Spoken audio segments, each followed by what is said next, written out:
Gazeta Entrevista está de volta no Acre, são 1h47 aqui nos estúdios da TV Gazeta. Tenho o prazer de receber uma liderança indígena importante, Francisco Bianco. Obrigado por você ter aceitado o convite aqui da nossa produção. Eu que digo obrigado. Bom, o momento não é assim de muito entusiasmo para as várias comunidades indígenas, né, no país.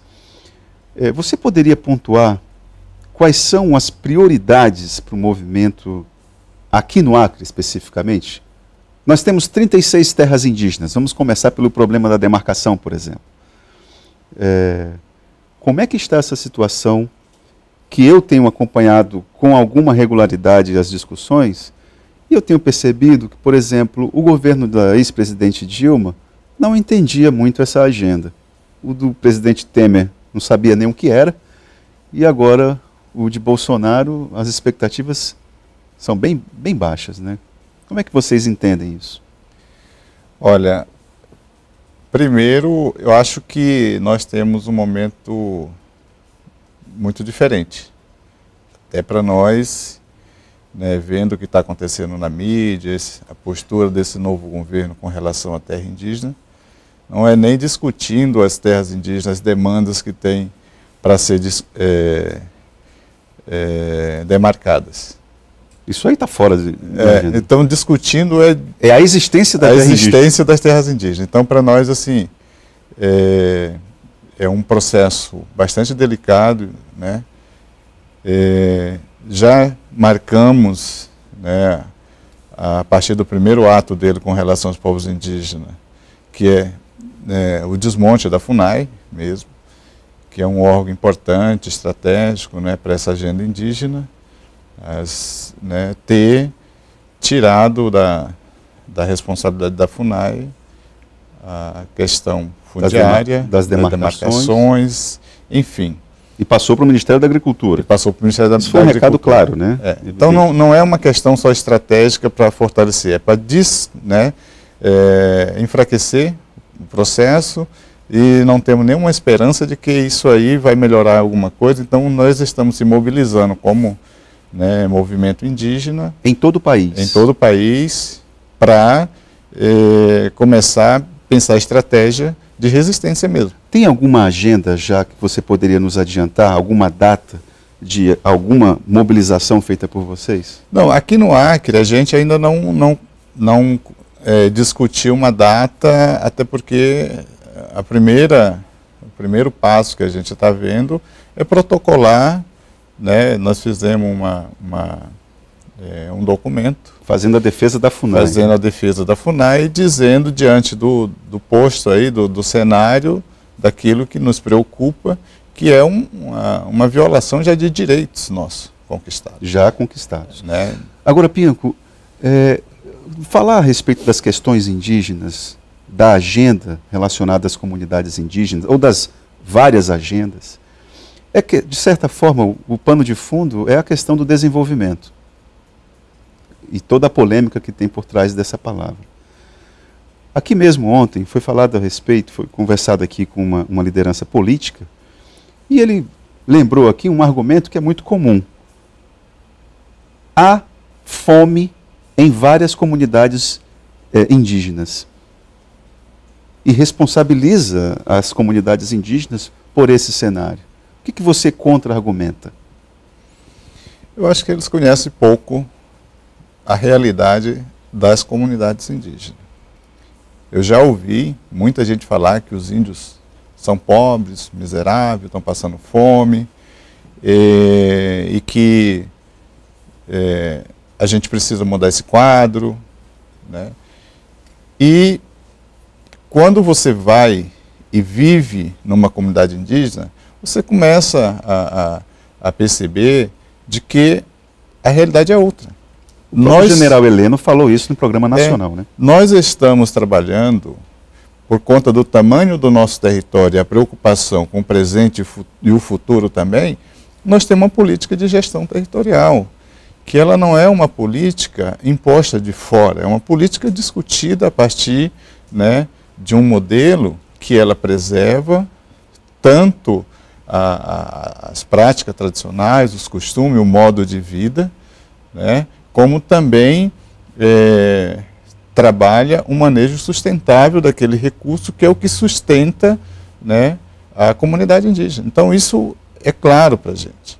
Quando você fala que a comunidade indígena é improdutiva, a comunidade tem uma lógica de que para você viver lá dentro, você tem que viver com o mínimo de fora. Então não é a quantidade de recursos financeiros, de dinheiro que você vai ter, que vai resolver o problema de vida da comunidade. A questão então, não é monetária, não é de dinheiro. Então não é isso que tem que se medir, entendeu? Agora, é preciso ter um processo interno também de organização que ele possa dialogar com esse mundo, com esse, né, esse sistema de fora, sem ter prejuízo, para não ficar sendo tratada com esse olhar de que são comunidades pobres. Uma comunidade na floresta, como é a comunidade indígena, elas têm outros valores que precisam ser compreendidos antes de você classificar ela. Então, isso é uma luta, né? Acima de tudo, porque aí você tem na sua vida a floresta, os rios preservados e bem cuidados, né? É a sua vida. Então, essa é a questão. E não se faz a proteção de um povo indígena substituindo isso. Agora, quando você quer acabar com os povos indígenas, você vai ter que negar isso, que era o que era feito antes, coisas que hoje já era para não existir mais essa discussão. Isso era para estar claro. Agora, não falta por parte das lideranças indígenas uma capacidade melhor, mais eficaz de comunicar essa ideia? Porque na medida em que uma pessoa da importância de um general Heleno, por exemplo, que é uma pessoa importante no Exército, que conhece a rotina de várias terras indígenas país afora, quando ele fala que viu fome em determinado local e que as comunidades indígenas estão passando por dificuldades, o difícil é fazer com que tanto o próprio general Heleno como a pessoa que está assistindo se sinta responsável por aquele cenário. Não falta um pouco de capacidade das próprias lideranças de ver a responsabilidade nossa nesse cenário? Eu vejo assim como um desconhecimento muito grande do que está acontecendo, né, do que são os povos indígenas. Desses valores que eu acabei de falar, dessa Sim. forma de ser, né? E eu já tive oportunidade de ver comandantes, né, da Amazônia, do Exército e também políticos, né, no Congresso, dizendo que as terras indígenas são ameaças. Então não é diferente de dizer que está passando fome para argumentar de que os indígenas não são nada.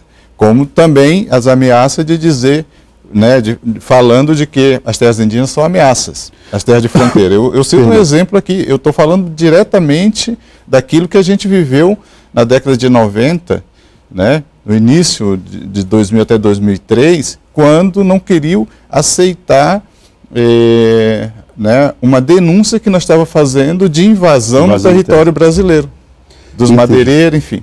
Bianco, olha só, para você ver como é que chega essa discussão.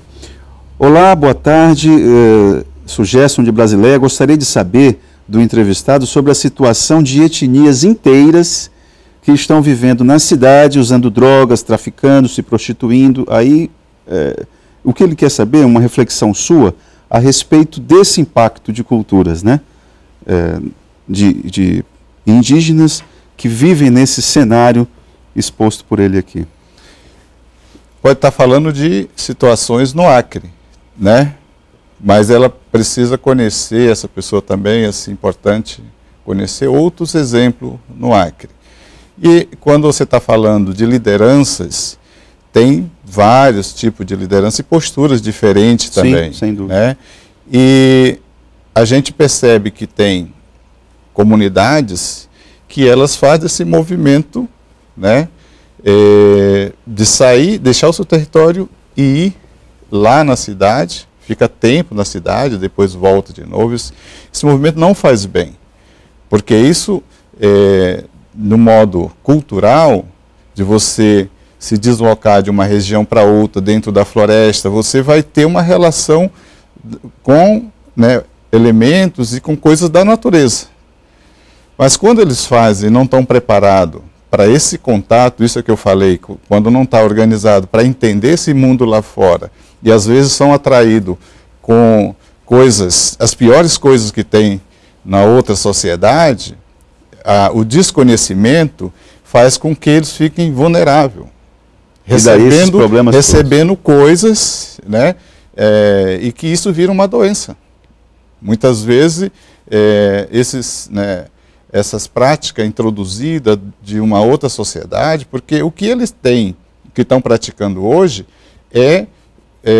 são costumes que foram de outra sociedade para uma classe mais, né, vulnerável. Então não é uma questão, um problema indígena. Isso tem que ser feito um tratamento mesmo, acho que tem que ter toda uma atenção para isso, mas isso eu estou falando, é o contato que eles estão fazendo e que isso vai, inclusive, comprometer o futuro dessas crianças. Bianco, queria ficar conversando com você aqui muito mais tempo, mas infelizmente nosso tempo esgotou. Queria agradecer a sua participação aqui no programa, tá bom? Beleza, se dispõe aí. Ok. Gazeta Entrevista volta em instantes.